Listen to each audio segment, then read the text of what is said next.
방금 존경하고 사랑하올 박준용 신부님으로부터 심하게 거창하게 소개받은 송창현 미카엘 신부입니다. 다시 인사 올리겠습니다.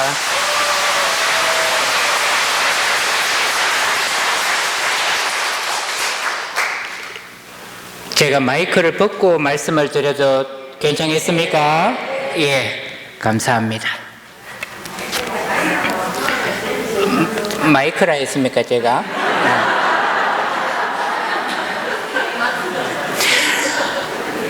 예, 여러분 만나 뵙게 되어서 너무나 반갑습니다. 우리 사랑하고 존경하는 마석진 신부님과 박준용 신부님께 감사를 드리고 우리 상격성당 본당 공동체 모든 분들께 감사의 인사를 드립니다. 여러분 만나 뵙게 되어서 저 개인적으로는 너무나 큰 기쁨이고 또 동시에 가문의 영광으로 생각을 합니다. 박준영 신부님께서 소개를 하셨습니다마는 간단한 제 소개를 약 30분에 걸쳐서 하려 하였으나 시간 관계상 생략하도록 그렇게 하겠습니다. 보통 특강 이렇게 하시면 한 번 할 때 한 얼마 정도 하시던가요? 한 3시간씩은 하시지요? 예. 그래서 제가 시계를 보면서 말씀드리도록 하겠습니다. 12시는 넘지 않도록 12시 전에는 우리 각자 집으로 돌아가는 걸로 그렇게 노력하도록 하겠습니다. 여러분 준비되셨습니까? 예. 척하다가 12시까지 하는 거 아닌가 이런 두려움에 사로잡히실 필요는 없습니다. 우리 경상도의 표현으로 저도 보기와는 달리 시거의 멀쩡한 사람이기 때문에 그런 만행은 저지르지 않을 것입니다. 자, 여러분 준비되셨습니까? 안전벨트 확인하시고 자, 출발하도록 그렇게 하겠습니다. 이번 사순 특강 제가 여러분에게 말씀드릴 큰 주제는 다시 사순절을 살다입니다. 먼저 오늘 두 개가 넘어갔습니다.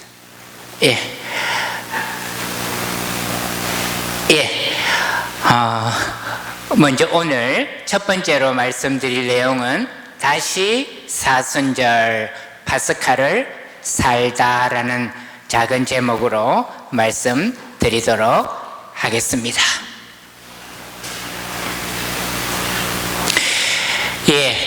여러분 잘 아시는 바와 같이 성경은 구약 성경과 신약 성경으로 나누어져 있습니다.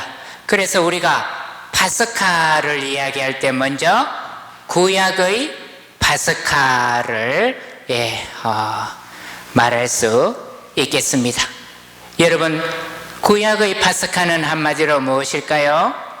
이집트에서 종살이 하던 이스라엘 백성이 이집트에서 탈출한 사건, 해방된 사건, 그것이 바로 구약의 파스카 사건이 되겠습니다. 그렇죠? 그래서 이 이집트 탈출 사건, 그 전에는 우리가 한자로 출애굽 이렇게 했습니다. 그죠? 이집트를 한자로 애굽이라고 씁니다. 그래서 이집트 탈출, 출애굽 사건이 바로 이스라엘 백성의 역사에서 가장 중요한 사건이 되겠습니다. 이스라엘 백성은 이집트 탈출 사건을 통해서 하느님의 구원을, 하느님의 해방을 체험하였습니다. 그래서 기원전 13세기 중반, 그래서 기원전 1250년경에 일어났던 이집트 탈출 사건이 이스라엘 백성의 역사에서 가장 중요한 사건이고, 이스라엘 백성의 역사를 기록한 책인 구약 성경에서 가장 중심이 되는 사건이 바로 이집트 탈출 사건, 파스카 사건이 되겠습니다. 그렇죠, 여러분? 예. 자, 이 파스카라는 말은요, 히브리어로 페사흐라는 말을 소리 나는 대로 그리스 말로 파스카라고 하고, 또 라틴어나 또 현대 서양 말에서도 파스카라고 표기를 하고요, 우리나라 말로도 파스카라고 표기를 하는데, 이 말은 지나가다라는 동사에서 왔습니다. 파사흐라는 동사에서 왔는데요. 자, 여러분 잘 아시는 바와 같이 이스라엘 백성이 이집트에서 종살이를 하고 있었습니다. 하느님께서 누구를 보내서 해방시키려 합니까? 모세를 보내어서 이스라엘 백성을 해방시키려 하였으나 이집트의 최고 권력자 파라오는 거절하고 저항합니다. 그렇죠? 그래서 하느님께서 10가지 재앙을 내리십니다. 10번째 재앙은 가장 강력한 재앙으로서 이집트의 맏아들 맏배를 치는 아주 무서운 10번째 재앙이었습니다. 그런데 이스라엘 백성은 집 상인방과 좌우 문설주에 어린 짐승을 잡아 그 피를 발랐더니 하느님께서 이스라엘 사람들은 치지 않으시고 어떻게 하셨다는 겁니까? 지나가셨다라는 사건을 기념하는 축제가 바로 파스카 축제인 것입니다. 그래서 파스카의 의미는 지나가다, 건너가다의 의미가 되겠습니다. 그래서 사순절을 살고 있는 우리에게 파스카는 어떤 의미를 가지는가를 성찰할 때 우리는 어디에서 어디로 지나가야 할 것인가, 어디에서 어디로 건너가야 할 것인가, 우리가 지나가야 할 것은, 우리가 건너가야 할 것은 무엇인가, 이것이 바로 사순절을 살고 있는 우리에게 파스카가 주는 의미가 되겠습니다. 결국 오늘 제가 말씀드릴 내용은 바로 이것입니다. 이상으로 오늘 특강을 모두 마치려 하였으나 박신부님께서 빤히 쳐다보고 계셔가지고 조금 더 해야 되겠습니다, 여러분. 아까 말씀드린 대로 12시 전에는 마칠 것이기 때문에 여러분 너무 걱정 안 하셔도 되겠습니다. 자, 그래서 파스카를 이야기할 때 우리가 지나가다, 건너가다 우리 기억하면 좋겠습니다.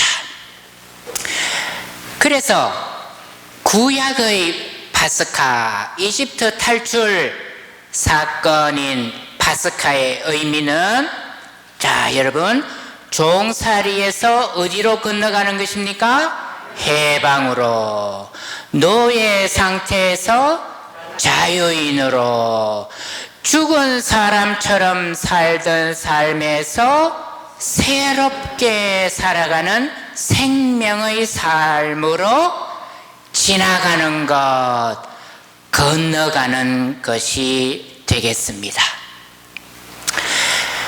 자, 이제 구약의 파스카를 살펴봤고 신약의 파스카를 살펴보겠습니다.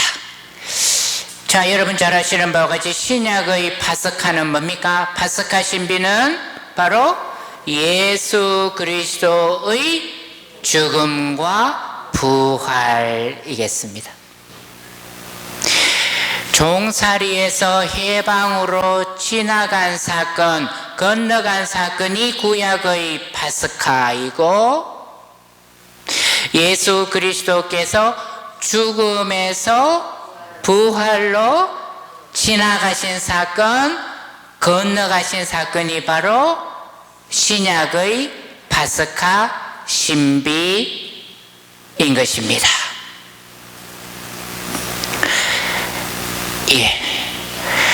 자, 그래서 파스카의 신비, 신약의 파스카는 방금 우리가 살펴본 대로 죽음에서 생명으로 건너간 파스카인 것입니다. 그래서 우리가 예수님을 뒤따른다라고 할 때, 예수님을 믿는다라고 할 때, 그것은 바로 예수님처럼 우리도 죽음에서 부활로 지나가는, 건너가는 그 길을 가는 것을 의미합니다. 다시 말해서 옛 삶에 죽고 지금까지 살아왔던 옛 사람의 삶의 방식을 버리고 새로운 삶의 방식으로 다시 태어나는 것, 그것이 바로 파스카의 신비를 믿는 우리 그리스도인의 길이라고 할 수 있겠습니다. 자, 그래서 어떻게 말할 수 있는가 하면, 이 예수 그리스도의 죽음과 부활인 파스카 신비가 바로 우리 그리스도교 신앙의 핵심이다, 이렇게 말할 수 있겠습니다. 그렇죠, 여러분? 만일 어떤 사람이요, 나는 예수님이 너무너무 좋고 예수님이 너무 존경스럽고 그분이 하시는 말씀이 내 인생의 길을 밝혀주는 등불과 같아서 너무 좋고, 또 예수님께서 행하신 기적이나 많은 일들이 너무나 놀랍고 존경스럽고, 그래서 이 세상 그 어떤 위인들보다도 나는 예수님을 너무너무 사랑하고 존경한다. 그런데 그분의 부활은 내가 좀 못 믿겠다, 이렇게 말한다면 상당히 곤란한 일이 벌어지고 있는 것이지요. 그래서 우리가 믿는 사람들이다, 우리가 그리스도인들이다, 그리스도교 신앙을 가지고 있는 사람들이다 라고 할 때 가장 중요한 핵심은 바로 부활신앙인 것입니다. 그렇지요? 그것은 단순히 머리로 부활신앙을 받아들이는 것만이 아니라 방금 우리가 살펴본 대로 예수님께서 그러하셨듯이 우리 역시 이 땅에 살면서 우리 각자의 삶의 현실에서 끊임없이 죽음에서 부활로 지나가는 삶, 건너가는 삶을 사는 것이 바로 파스카 신비를 믿고 살아가는 우리 그리스도인의 삶이다. 이렇게 이 연사 강력하게 외치려 하여서나 오늘 목 상태가 조금 안 좋아서 고맙습니다.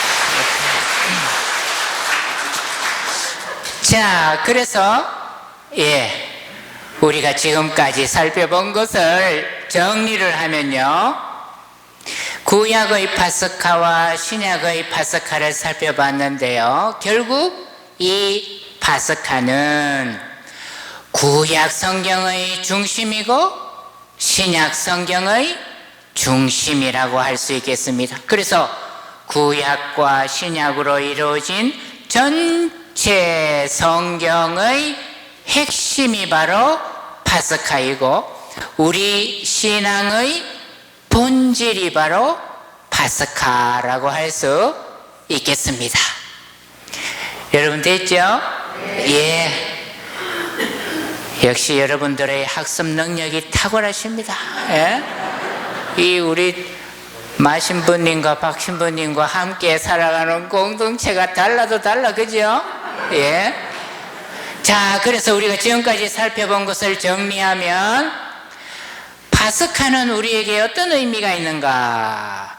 어디에서 어디로 지나가는 것, 건너가는 것을 의미하는가 하면 종살이에서 해방으로, 노예에서 자유로, 죽음에서 생명으로, 죽임에서 부활로, 결국 어둠에서 빛으로 지나가는 것, 건너가는 것이 바로 오늘을 살아가는 우리에게 파스카의 의미가 되겠습니다. 그래서 우리가 사순절을 산다, 파스카를 준비한다 라고 할 때 우리는 어디에 있는가? 어떤 삶을 살고 있는가? 혹시나 우리는 그 무엇의 종으로 살고 있지 않는가? 그 누구의 종으로 살고 있지 않는가?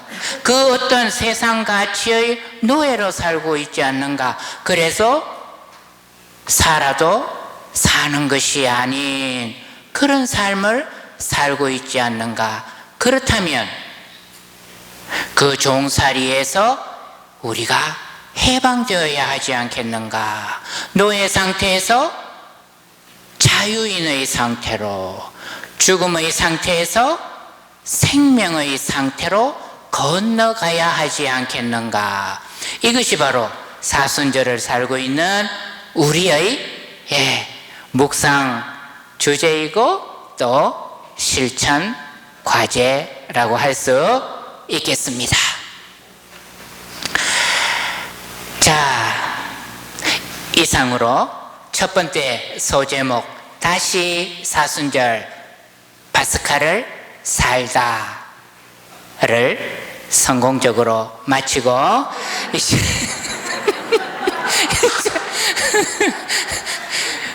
제가 그렇게 생각한다는 것입니다, 여러분.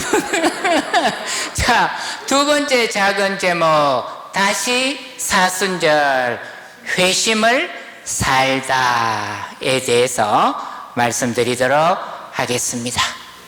여러분, 이것이 오늘 두 번째 작은 소제목인데 오늘 소제목 한 몇 개 정도 예상하고 계십니까, 여러분? 네. 개봉 박두.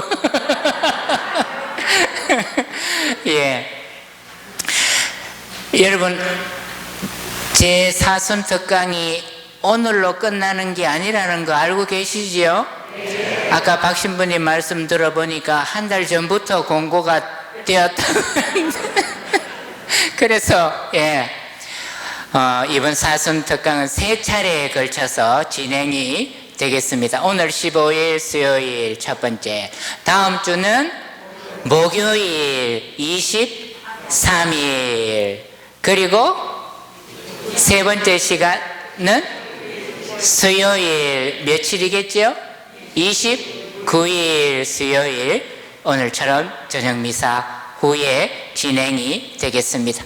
그래서 여러분 세 차례에 걸쳐서 진행되는 사순특강이기 때문에 오늘 그냥 뭐 한번 들으면 끝나겠지 이렇게 생각하시면 안 됩니다.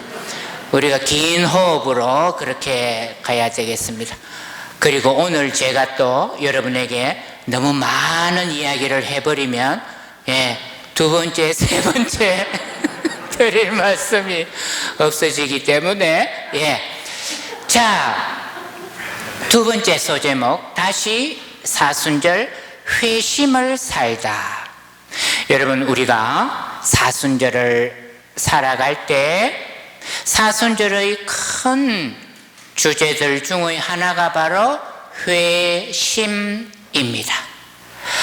회개 혹은 회투라고도 하는데요, 회심은 바로 마음을 바꾸다라는 것입니다. 그렇죠? 그래서 우리는 이 사순절을 살면서 어떻게 마음을 바꿀 것인가? 마음을 바꾼다라는 것은 무슨 의미가 있겠는가? 그리고 방금 우리가 살펴본 대로 파스카가 어디에서 어디로 지나가는 것, 건너가는 것을 의미한다면 회심이란 마음을 바꾼다는 것은 어떤 마음에서 또 다른 어떤 마음으로 지나가는 것, 건너가는 것을 의미하는가? 그것이 바로 두 번째 우리가 살펴볼 소제목의 의미라고 할 수 있겠습니다. 자, 방금 우리 성경책 여러분 보셨지요? 여러분 성경책을 보면 어떤 생각이 제일 먼저 드십니까? 성경은 보기만 해도 막 행복해지고 기분이 좋아지고 그렇습니까 여러분? 할렐루야. 성경 제가 성사학 박사이긴 합니다만은 성경은 한마디로 우리끼리 솔직하게 말하면 참 쉽지 않은 책인 것 같아요. 그렇죠? 그렇죠? 안 그렇습니까 여러분? 저만 그렇습니까? 성경은 읽어도 참 쉽지 않은 책인 것 같습니다. 그래서 성경은 우리에게 어떤 책일까? 한마디로 가까이 하기엔 너무나 먼 당신이 아닌가. 그래서 마음을 굳게 먹고 성경에 한 걸음 다가가면 또 성경은 한 걸음 또 저 멀리 달아나는 그런 경우를 우리가 자주 경험을 합니다. 자, 그래서 제가 오늘 여러분에게 말씀드릴 것은 그렇다면 성경의 핵심이 뭘까? 성경에서 가장 중요한 핵심이 뭘까? 그것을 그림으로 표현하면 어떻게 될 것인가? 그것을 먼저 말씀을 드리려고 합니다. 성경 전체 창세기에서 시작해서 요한묵식으로 끝나는 저 두꺼운 책, 방대한 내용을 담고 있는 성경의 핵심 내용을 세 관계로 표현할 수 있겠습니다. 성경의 중심 구조는 바로 하느님과 인간 사이의 관계, 인간과 인간 사이의 관계, 그리고 인간과 자연 사이의 관계로 표현할 수 있겠습니다. 그래서 성경의 핵심 내용을 그림으로, 하나의 그림으로 표현하자면 바로, 너무 많이 지나갔습니다. 이 대사하고 이게 맞아야 되는데, 자, 먼저 하느님과 제가 그 학생 때부터 별명이 뭐였는가 하면 인간 바이러스입니다. 그래서 전자제품 컴퓨터도 잘 되고 있다가 제가 손만 대면 자, 여러분 이 그림 보시면 성경의 내용을 하나의 그림으로 요약하자면 성경은 하느님과 인간, 인간과 인간, 인간과 자연 사이의 관계에 관한 책이다라고 말할 수 있겠습니다.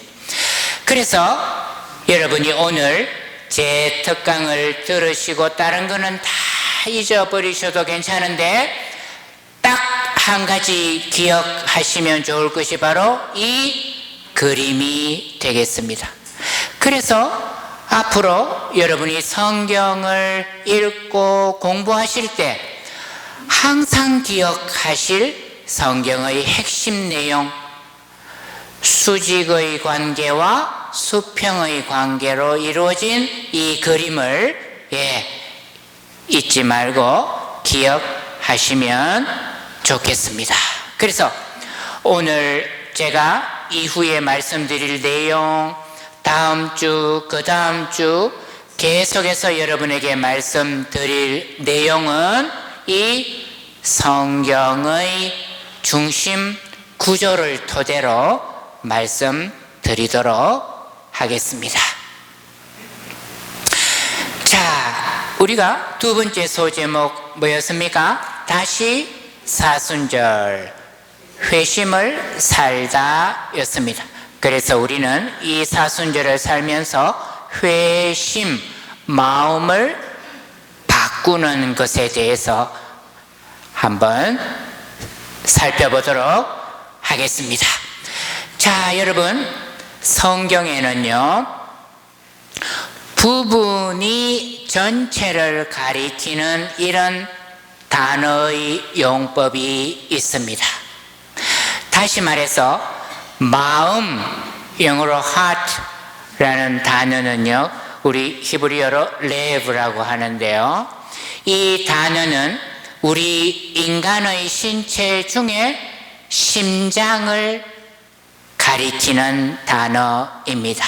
그래서 인간의 신체 중의 한 부분을 가리키는 단어가 결국 인간 전체를 가리키는 용법으로 쓰인다라는 것입니다. 성경에는 이런 용법들이 자주 등장합니다. 그래서 우리가 회심이다, 마음을 바꾼다라고 했을 때 그 마음은 성경에서 인간의 신체 중에 심장을 가리킵니다. 그래서 이 심장이라는 단어는 은유적으로 상징적인 의미로 또 어떻게 사용되는가 하면 인간의 생각을 가리킬 수도 있고요, 지능, 의지, 사랑, 그렇죠? 사랑, 하트잖아, 그렇죠? 예, 우리 성당에서도 어떻게 사랑합니다 이렇게 하잖아요, 하트를, 그죠? 제가 신학교 교수 신부로 오래 있다가 포항 지곡본당 신부로 사제서 분받은 지 28년 만에 갔습니다. 그 이제 첫 본당 아까 우리 박 신부님이 소개할 때 그 지국 본당이 있었다고 했지요. 예. 그런데 거기 가서 뭐가 제일 힘들었는가 하면 제 앞에 조윤 신부님께서 매 미사 시작하기 전에 신자분들하고 인사를 합니다. 신부님이 사랑합니다 이렇게 하면 신자분들이 또 이렇게 하트를 하면서 사랑합니다 이렇게 이제 하신 거예요. 그래서 제가 후임 조임 신부로 가서 저도 이제 그대로 해야 되니까 그게 제일 힘들었습니다. 왜 힘들었는가 하면 그때 50견이 와가지고 이 제 입는 것도 힘든데 여러분 50견 오신 분들을 위해서 좋은 제도가 있지요. 뭡니까? 요 작은요 있지 않습니까? 그래서 이 심장 하트가 사랑을 뜻하잖아요. 그렇죠? 예. 그리고 용기도 그렇지. 용기를 뜻하죠. 강심장 이렇게 하면 용기가 많은 걸 뜻하고 고통, 기쁨, 중심, 뭐뭐서의 심장 이렇게 하면 중심을 뜻하기도 하잖아요. 그렇죠? 자, 그래서 결국 인간의 신체 중에 한 부분인 심장을 가리키는 단어가 결국은 전체로서의 내적 자, 즉 인간 자신을 가리킨다라는 것입니다. 그래서 결국 마음이란 우리 한 사람 한 사람이 살아가는 방식, 인간의 존재 방식을 뜻하고 우리가 살아가는 우리 각자의 삶의 모습이라고 할 수 있겠습니다. 그래서 결국 회심이다, 마음을 바꾼다라는 것은 결국 무엇을 의미하겠습니까? 우리가 살아가는 삶의 모습을 바꾼다라는 것을 의미하겠습니다. 자, 마음을 바꾸다, 회심과 관련해서 대표적인 성경 구절이 바로 에제키엘서 36장 26절의 말씀입니다. 하느님께서 말씀하십니다. 너희에게 새 마음을 주고 너희 안에 새 영을 넣어 주겠다. 그러면 무엇이 새 마음인가? 그러면 새 마음의 반대가 되는 헛 마음은 그러면 무엇인가? 너희 몸에서 돌로 된 마음을 치우고 살로 된 마음을 넣어 주겠다. 살입니다, 여러분. 저는 오리지널 경상도 사람입니다. 살하고 쌀하고 잘 구분이 살로 된 마음이 되겠습니다. 자, 우리가 이제 2005년부터 우리 한국 가톨릭 교회가 새로 번역된 성경을 읽고 있습니다. 그렇죠? 그 전에 우리가 많이 읽었던 성경은 공동 번역입니다. 여러분 기억하시죠? 공동 번역은 이 구절을 어떻게 번역했는가 하면 돌처럼 굳은 마음, 살처럼 부드러운 마음, 이렇게 번역을 하였습니다.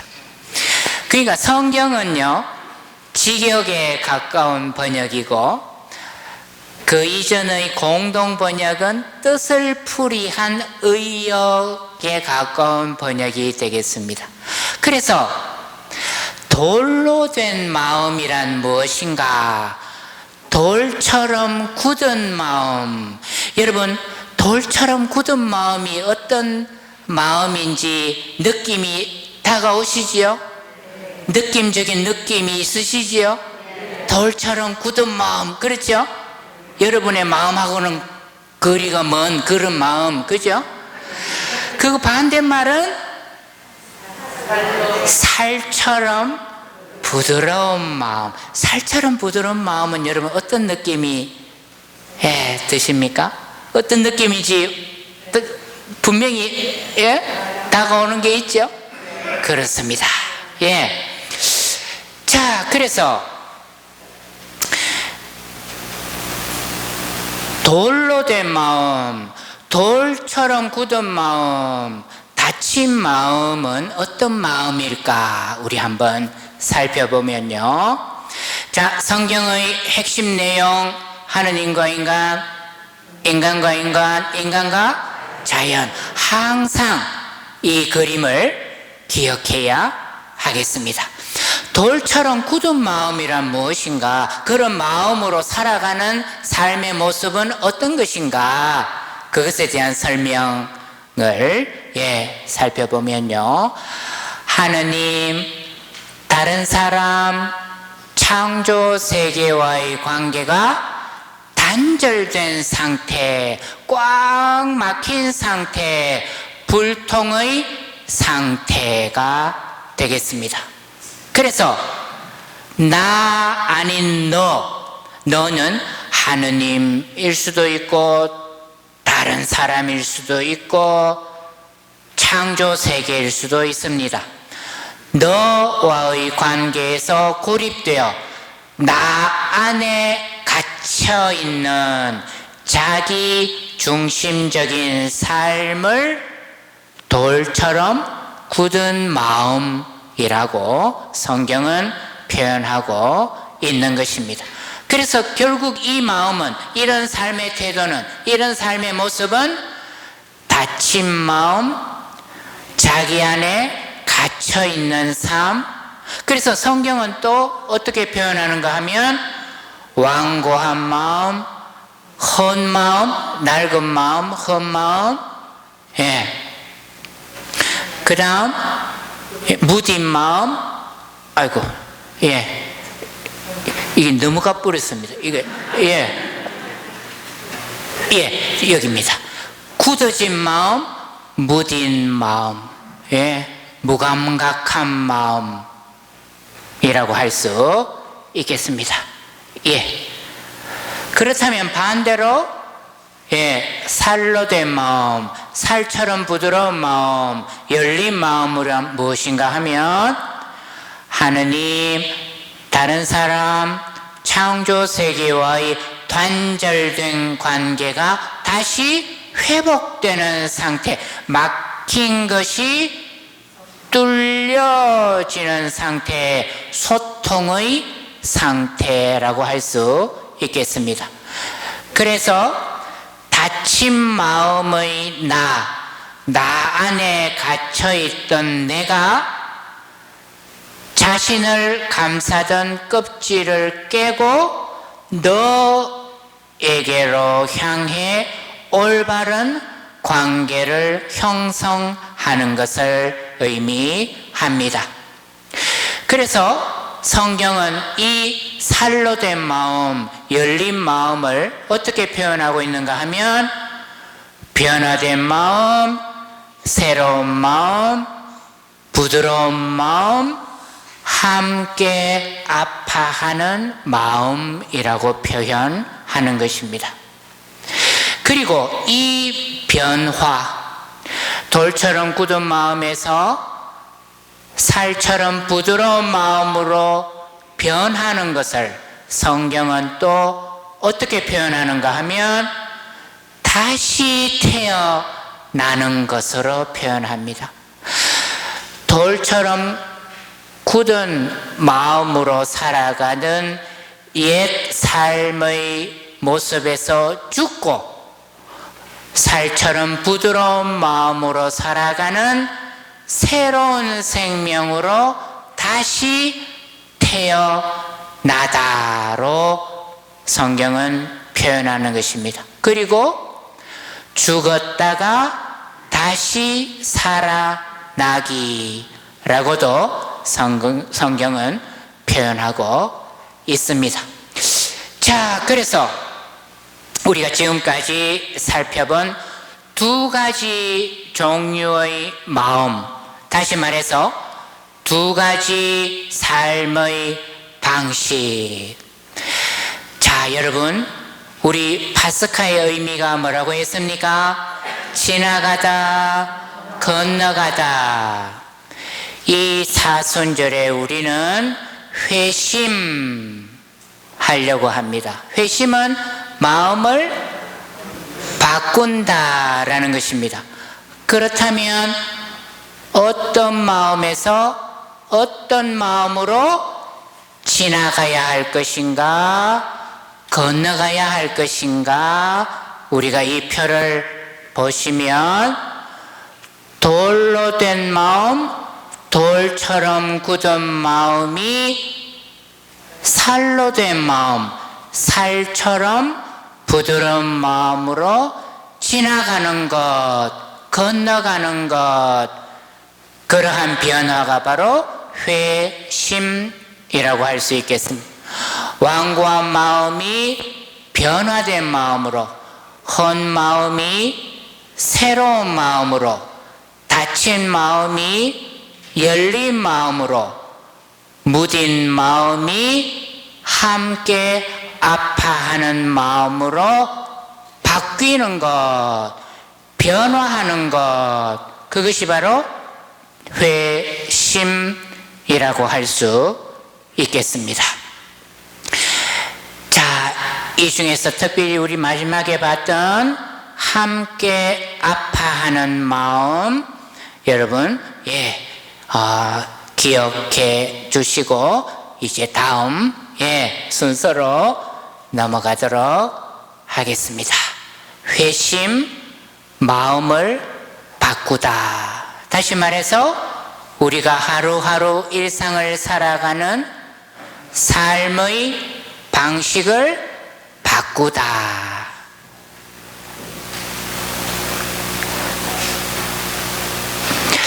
자, 이제 우리가 어떤 그림을 봅니다.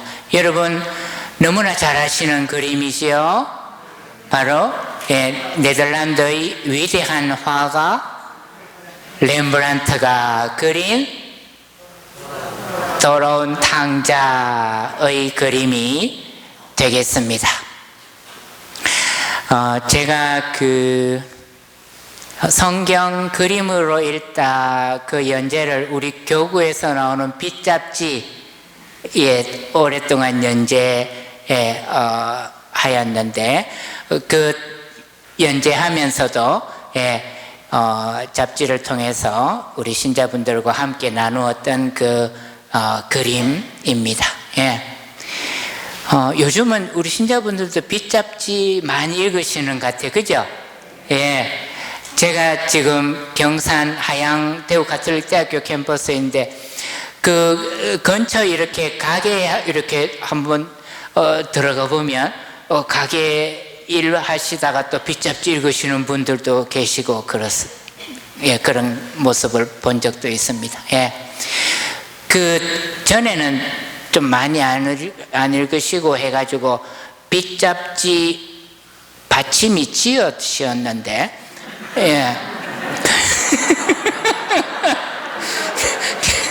계속 잡지를 내면 낼수록 빚이 쌓이는 그런 그런데 지금은 많이 읽으시고 해서 받침이 치어서로 하긴 것 같아요.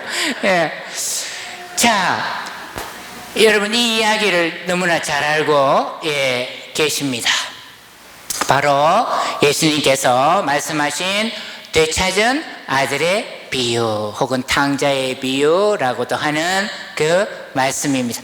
이 비유 말씀 여러분 내용을 다 잘 아십니다. 그렇죠?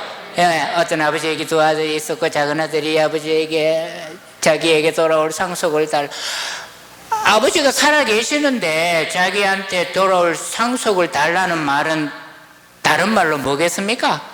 빨리 가십시오, 이런 무례한 요청이잖아요. 아버지는 두말하지 않고 작은 아들에게 상속을 줍니다. 작은 아들 먼 고장으로 떠납니다. 고생하고 이제 작은 아들이 아버지에게로 다시 돌아옵니다. 그래서 렘브란트의 저 그림은 작은 아들이 아버지에게 다시 돌아와서 아버지 품에 안기는 그 장면을 위대한 화가 렘브란트가 탁월한 해석과 함께 그림으로 표현한 것입니다. 자, 그래서 여러분 성경의 핵심 중심 구조는 관계라고 했습니다. 그렇죠? 이 되찾은 아들의 비유는 단순히 아주 비윤리적인 도덕적으로 타락한 작은 아들이 어떻게 회개하게 되었는가만을 말하고 있는 것이 아닌 것입니다. 결국 예수님의 비유 말씀 중에서 대표적인 비유 말씀인 이 되찾은 아들의 비유는 관계에 관한 이야기가 되겠습니다. 아버지와 작은아들, 작은아들과 큰아들, 아버지와 큰아들 사이의 관계에 관한 이야기입니다. 여러분, 성경의 핵심 내용을 하나의 그림으로 수직과 수평의 관계로 표현하는 그림을 우리가 기억하자고 했잖아, 그죠? 성경 전체의 내용을 세 개의 주제어로 표현할 수 있다면 창조, 죄, 구원입니다. 그렇죠? 창조, 성경의 이야기는 창조로 시작합니다. 창조란 무엇입니까? 하느님과 인간, 인간과 인간, 인간과 자연 사이의 올바른 관계의 창조인 것입니다. 죄란 무엇일까요? 창조된 올바른 관계가 단절되는 것을 의미합니다. 죄로 말미암아 단절된 관계가 창조된 올바른 관계로 회복되는 것이 뭡니까? 구원인 것입니다. 이와 같이 성경 전체의 내용을 세 개의 키워드로 핵심 주제어로 표현하자면 창조, 죄, 구원인 것입니다. 그러니까 이 그림, 하나님과 인간, 인간과 인간, 인간과 자연 사이의 관계, 이것이 바로 성경 전체의 핵심이다라는 것입니다. 아시겠죠, 여러분? 이 되찾은 아들의 비유도 관계에 관한 이야기이다. 본래의 관계, 올바른 관계는 어떻게 표현됩니까? 함께 있다. 아버지와 작은아들이 함께 있다. 큰아들과 작은아들, 아버지와 큰아들이 함께 있다. 올바른 관계, 수직과 수평의 관계에서 올바른 관계. 자, 함께 있다 해서 두 번째 단계는 뭡니까? 떠나다. 작은아들이 아버지를 떠납니다. 함께 있는 것을 거부하고 거절하고 그 올바른 관계, 함께 있는 관계를 단절하고 떠납니다. 관계의 단절. 근데 여러분, 이 비유를 다시 한번 여러분 읽어보시면 관계가 단절되고 떠나간 것은 아버지와 작은아들만은 아니다. 결국 큰아들과 작은아들의 관계도 단절되었고 아버지와 큰아들의 관계도 단절되었다라는 것입니다. 자, 이제 세 번째 단계는 뭡니까? 되돌아가다. 그래서 단절된 관계가 회복되는 것입니다. 여러분, 방금 우리가 살펴봤던 성경 전체를 세 주제어로 표현한다면 창조, 죄, 구원. 창조는 되찾은 아들의 비유의 첫 번째 단계, 함께 있다. 두 번째, 죄, 떠나다. 세 번째, 구원, 되돌아가다. 그래서 항상 성경의 이야기를 읽을 때 우리는 이 관계를 염두에 둬야 하겠습니다. 렘브란트가 표현한 그 장면, 성경, 그 앞으로, 성경 구절 여러분 보시면 위에는 원문 그리스 말입니다. 여러분, 그리스 말로 보시는 게 훨씬 편하시죠? 요 밑에 우리말로 번역은 제가 시간이 좀 남아서 이렇게 자, 루카복음 15장 20절 그리하여 그는 일어나 그가 누굽니까? 작은 아들 그는 일어나 아버지에게로 갔다. 여러분 성경에서 일어나는 동작은 무엇을 뜻하겠습니까? 변화, 그죠? 지금까지 살아왔던 삶으로부터의 이탈, 분리, 결별 그 의미를 가진 동작이 바로 일어나. 어디로 갑니까? 작은 아들이 아버지 집으로 갑니까? 고향으로 갑니까? 아닙니다. 어디로 갑니까? 아버지에게로 갔다. 아버지 집으로 간 것이 아니고 고향으로 간 것이 아니고 결국 이 비유에서 중요한 것은 관계다. 관계. 그가 아직도 멀리 떨어져 있을 때에 아버지가 그를 보고 가엾은 마음이 들었다. 그리고 달려가 아들의 목을 껴안고 입을 맞추었다. 작은 아들이 아직도 멀리 있는데 아버지가 작은 아들을 보았다라는 것은 무엇을 의미하겠습니까? 아버지는 오매불망 작은 아들을 기다리고 있었고 작은 아들이 되돌아올 그 길을 계속해서 보고 있었다라는 것을 의미합니다. 여러분, 렘브란트가 어떻게 이 성경 구절을 정확하게 이해하고 어떻게 그림으로 표현하고 있는지 우리 조금 이따가 보도록 하겠습니다. 자, 지금 중요한 표현, 이 비유에서 예수님의 대표적인 비유 말씀, 되찾은 아들의 비유에서 가장 중요한 표현이 바로 가엾은 마음이 들었다입니다. 예수님의 비유 말씀 중에 되찾은 아들과 함께 또 가장 잘 알려져 있고 대표적인 비유가 착한 사마리아인의 비유입니다.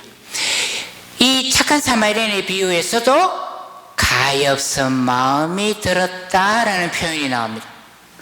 예수님의 가르침 중에서 대표적인 비유, 두 비유에서 공통적으로 나온다라고 할 때 그것은 무엇을 의미하겠습니까? 예수님의 생각, 예수님의 가치관, 예수님의 정신을 가장 잘 표현하는 단어이다라는 것입니다. 그렇죠? 자, 이제 여러분 편하게 읽으실 그리스말 쭉 보시면 자, 안 읽어도 되겠죠? 카이 아나사스 엘텐 프로스턴 파테라이아우톤 그의 아버지에게로 갔다. 에티데아우트 마크란 아페 콘토스. 박시민 제가 제대로 읽고 있습니까? 박시민 오케이 신호 났습니다. 에이덴 아우토노 파테라우토 그의 아버지가 그를 보았다. 카이 에스플랑크니스테 가엾은 마음이 들었다.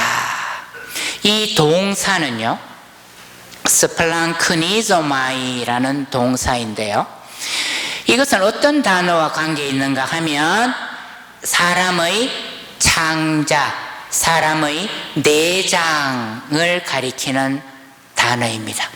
아까 심장과 마찬가지로 인간의 신체 중에 한 부분을 가리키는 단어가 결국 전체를 의미한다라는 것입니다. 가엾은 마음이 들다, 스플랑크니조마이, 예수님의 이 비유 말씀에서 사용된 아버지의 마음을 표현하고 있는 이 단어는 우리가 흔히 갑산동정심이라고 표현한 거 있잖아요. 그냥 한순간 아이고 불쌍해라 이렇게 한순간 일시적으로 느끼는 것이 아니고 인간의 속, 창자, 내장, 이것은 결국 인간의 깊숙한 내면을 가리키는데요, 그러니까 속마음에서부터 불쌍한 마음이 절절하게 들어서 그 마음으로 행동하는 것을 의미합니다. 이것이 바로 예수님께서 말씀하신 가엾은 마음이 들다의 의미라고 할 수 있겠습니다. 이 가엾은 마음, 이것을 영어로 compassion이라고 표현할 수 있겠습니다. 여러분, 오늘날 전 세계적으로 신학과 종교학에서 가장 주목할 단어들 중의 하나가 바로 이 compassion이라는 단어입니다. 자, 이 단어를 한번 살펴보시면 라틴어의 꿈이라는 단어와 꿈은 함께라는 단어입니다. 우리 어르신들 옛날에 라틴어 미사 할 때 도미누스 포비스쿰 에쿰 스피리투 투오, 그죠? 주님께서 여러분과 함께, 꿈이 함께입니다. 그리고 파시오라는 단어는요, 1차적으로 영어의 패션, 열정, 감정을 뜻합니다. 그러니까 가엾은 마음이 들다를 compassion이라고 할 때 꿈, 파시오, 어원을 통해서 살펴보면 함께 느낌이라고 할 수 있겠습니다. 함께 느낌이 뭡니까? 공감인 것입니다. 단절된 관계, 꽉 막힌 관계, 끊어진 관계를 회복시키는 것이 바로 공감이다라는 것입니다. 작은 아들을 받아들이는 아버지의 마음, compassion, 그것은 먼저 공감인 것입니다. 자, 그리고 이 파시오, 패션은 또 어떤 의미를 가지는가 하면 고통, 순환을 뜻합니다. 우리 예수님의 순환을 패션이라고 합니다. 한참 전에 멜 깁슨이 만든 영화 The Passion of Christ, 그렇죠? 그리스도의 순환. 처음에 우리는 말로 소개될 때 그리스도의 열정 이렇게 소개됐어요. 그때 패션은 열정 아니고 순환. 그러니까 컴패션의 의미가 뭔가 하면 다른 사람과 공감하는데, 특별히 다른 사람의 아픔, 다른 사람의 고통에 공감하는 것을 의미합니다. 그것은 바로 함께 아파하기인 것입니다. 그러니까 예수님의 비유 말씀에서 예수님의 정신, 예수님의 가치관, 예수님의 생각이 가장 잘 드러나는 단어가 바로 compassion이다라는 것입니다. 단절된 관계를 회복하게 하는 것이 바로 공감이고 함께 아파하기이다라는 것입니다. 결국 가엾은 마음, compassion은 연민, 공감, 함께 아파하는 마음이라고 할 수 있겠습니다. 이것이 오늘 제가 여러분에게 말씀드리고자 하는 핵심 내용입니다. 회심, 마음을 바꾸다. 어떤 마음에서 어떤 마음으로, 돌처럼 굳은 마음에서 살처럼 부드러운 마음으로 바꾸다. 삶의 모습을 바꾸다. 살처럼 부드러운 마음을 또 달리 예수님의 표현에서 찾아보면 함께 아파하기라고 할 수 있겠습니다. 자, 렘브란트의 그림을 보시면요, 이 렘브란트의 그림에서 우리가 봐야 할 것은 빛과 어둠의 대조입니다. 그래서 렘브란트의 그림에서 빛이 어디로 비추고 있는, 그리고 렘브란트 그림의 특징은 성경의 이야기를 그리면서도 대단히 사실적으로 인물을 묘사하고 있다라는 것입니다. 자, 아버지의 얼굴, 아버지가 작은 아들을 안고 있는 그 지점, 빛이 비추고 있습니다. 아버지는 작은 아들을 당신 품에 안고 있습니다. 여러분, 큰 아들은 어디 있을까요? 오른쪽. 꼿꼿하게, 냉정하게. 아까 두 마음 중에서 왼쪽에 있던 거, 그러죠? 돌처럼 굳은 마음, 헛 마음, 무딘 마음, 다친 마음. 아버지와 작은 아들의 만남, 관계 회복에 작은 아들은 함께하지 않습니다. 큰 아들은 함께하지 않습니다. 둘 사이에 경계가 형성되어 있습니다. 겉모습만 보면 여러분, 얼굴 모습, 옷, 의복 상태, 큰아들을, 아버지를 가장 닮은 인물이 누굽니까? 큰아들입니다. 그러나 큰아들은 아버지와 작은아들의 만남, 관계 회복에 함께하지 않습니다. 그래서 여러분이 집에 가셔서 루카복음 15장 되찾은 아들을 한번 다시 읽어보시면서 그 관계들이 어떻게 단절되고 어떻게 회복되는가, 그것을 다시 읽어보실 수 있겠습니다. 자, 여러분 잘 아시는 바와 같이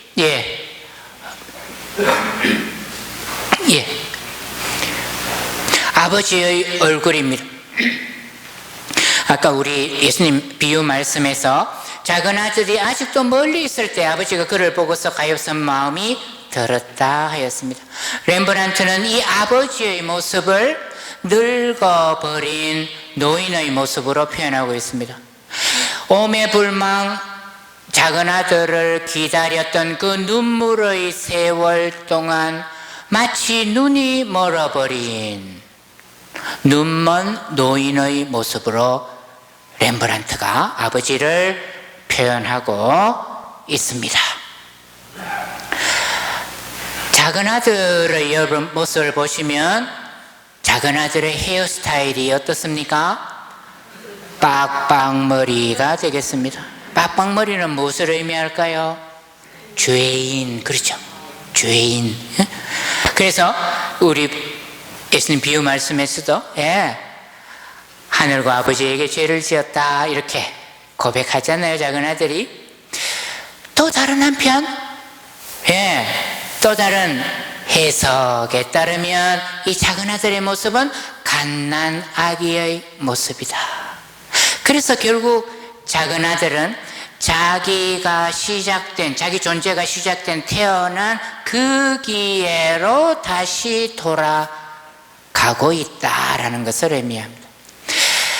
여러분, 구약 성경에서요, 하느님의 자비를 표현할 때 어떻게 표현하는가 하면요, 라하밈이라는 단어는 어머니의 자궁을 뜻합니다. 그러니까 하느님의 자비, 하느님의 가엾은 마음은 어떤 마음인가 하면 어머니가 당신 품 안에 안고 있는 아이에게 느끼는 그 마음이다라는 것입니다. 이와 같이 성경은 하느님의 모성을 매우 탁월하게 표현하고 있습니다. 자, 여러분, 렘브란트가 얼마나 위대한 화가인지 아버지의 손을 한번 보십시오. 우리가 보는 왼쪽 아버지의 오른손은 부드러운 여성의 손이고 아버지의 왼손은 남성의 손, 아버지의 손입니다. 이 작은 아들을 받아들이고 관계를 회복하고 당신 품에 안고 있는 아버지의 손을 아버지의 손, 어머니의 손으로 렘브란트가 표현하고 있습니다.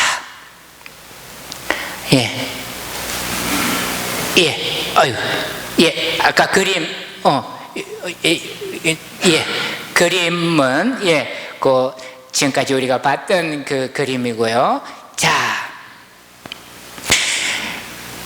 관계의 회복을 이야기하고 있습니다. 그래서 우리는 함께 아파하는 마음에 대해서 살펴보고 있습니다. 예수님의 되찾은 아들의 비유에서 단절된 관계가 회복될 수 있었던 것은 무엇 때문이었습니까? 가엾은 마음, compassion, 함께 아파하기 덕분이었습니다. 자, 하느님과 우리 인간 사이의 관계가 어떻게 회복될 수 있을까요? 여러분, 우리가 매번 미사를 시작할 때 어떻게 하느님께 간구합니까? 하느님, 저희에게 자비를 베푸소서. 주님, 저희를 불쌍히 여기소서. 그렇습니다. 하느님과 우리 사이의 관계가 회복될 수 있는 것은, 올바른 관계로 회복될 수 있는 것은 우리 인간이 뭐를 잘해서 그야말로 점수 많이 쌓아가지고 마일리지 많이 쌓아가지고 하느님, 제가 이만큼 내가 노력해가 마일리지 많이 쌓았으니까 우리 이제 올바른 관계 회복합시다, 이렇게 해서 올바른 관계를 회복하는 것이 아니라 하느님께서 우리를 불쌍히 여기실 때, 하느님께서 우리에게 가엾은 마음이 드실 때, 하느님께서 우리와 함께 아파하실 때 하느님과 우리 사이의 관계가 올바른 관계로 회복되는 것입니다. 그래서 결국 회심을 살고자 하는 우리, 함께 아파하는 마음으로 건너가야 하는 우리, 특별히 이 사순절에 우리는 예수님의 고통에 함께 아파해야 하겠습니다. 예수님께서 당하신 그 고통, 그 순환, 그 모멸, 배척, 질시, 그 고통에 컴패션하는, 함께 아파하는 회심의 사순절이 되어야 하겠습니다. 이것이 바로 회심 사순절에 우리가 살고자 하는 회심의 내용이라고 할 수 있겠습니다. 그 다음, 자, 이제 하느님과 우리 인간의 관계 뿐만이 아니라 나와 다른 사람의 관계에서 우리는 연민, 공감, 함께 아파하기를 살아야 하겠습니다. 여러분, 나 아닌 다른 사람, 그러죠? 예. 다른 사람의 가장 큰 특징이 뭔 줄 아시죠, 여러분? 다른 사람의 가장 큰 특징은 나와 다르다라는 것입니다. 그것이 다른 사람의 가장 큰 특징입니다. 그래서 다른 사람이라고 하는 것입니다. 그런데 자주 우리는 다른 사람이 나와 다른 것에 대해서 잘 받아들이지 못하는 경우가 많고, 다른 사람은 왜 나처럼 생각하지 않을까? 다른 사람은 왜 나처럼 보지 않을까? 다른 사람은 왜 나처럼 말하지 않을까? 다른 사람을 나와 똑같은 사람으로 만들려고 하는 잘못을 범할 때가 있습니다. 다른 사람과의 관계를 어떻게 회복할 수 있을까요?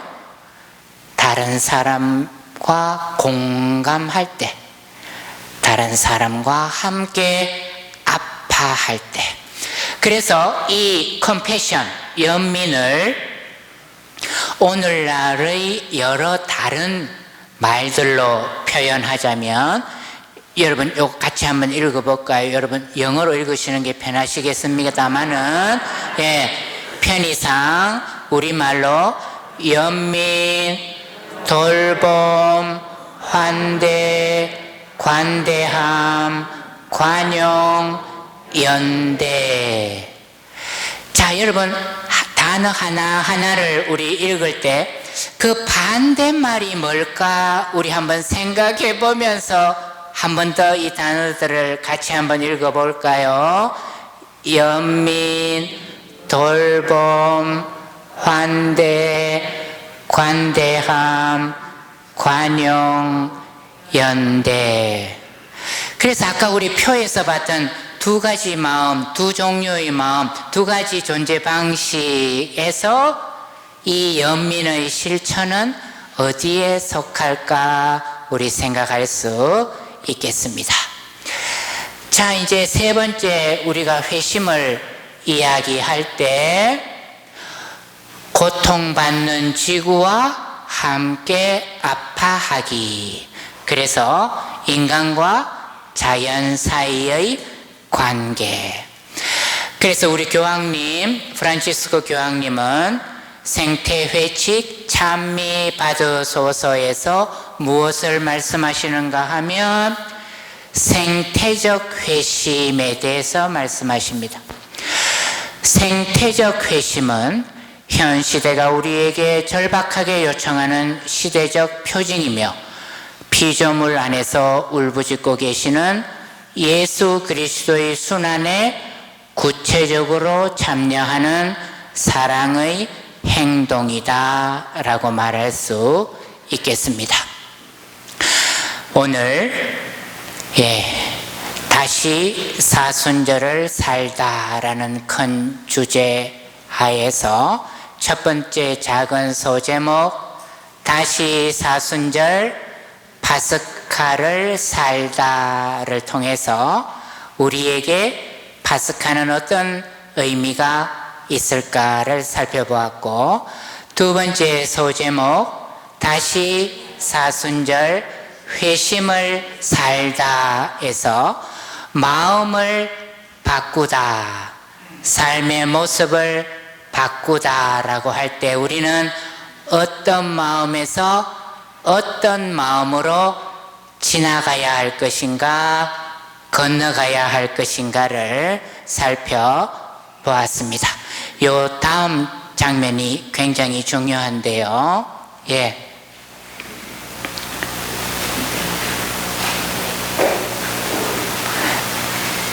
이 타임에 나와야 되는데,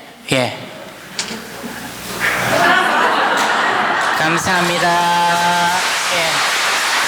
고맙습니다.